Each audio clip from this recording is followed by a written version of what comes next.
پوهنې وزارت وایي له شپږم ټولګي پورته د 1.3 میلیونه نجونو زده کړو ځنډول شوي دي. د پوهنې وزارت وایي دا مهال په هیواد کې 2.7 میلیونه نجونې له لومړۍ تر شپږم ټولګي پورې پر زده کړو بوختې دي، خو له شپږم ټولګي پورته د 1.3 میلیونه نجونو زده کړې ځنډول شوي دي. دغه څرګندونې د پوهنې وزارت دفتر رئیس او سلاکار مولوي عزیز احمد د ریان د حکومت له لوري ملت ته د حساب ورکولو غونډه کې وکړې.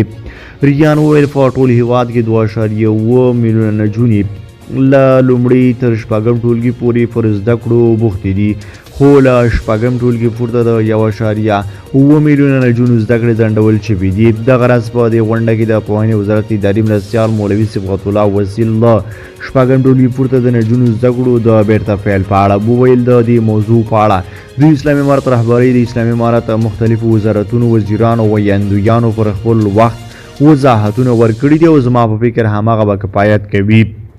دغه راز په دې غونډه کې د پوهنې وزارت مرستیال مولوي کرامت الله اخوندزاده وویل چې تیر کال په ټول هیواد کې څه باندې 1.2 میلیونه نوي زده کوونکي د زده کړو لپاره دولتي او خصوصي ښوونځیو ته جذب شوي دي، چې څه باندې 556,000 یې نجونې دي.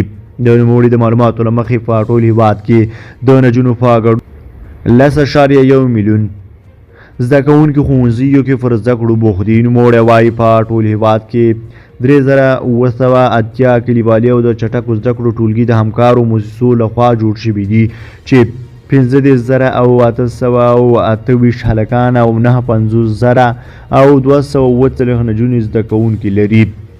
د هغه د معلوماتو له مخې دا مهال په ټول هیواد کې د اسلامي زده کړو په مرکزونو کې 310,000 زده کوونکي په زده کړو بوخت دي، چې څه باندې 94,000 یې نجونې دي.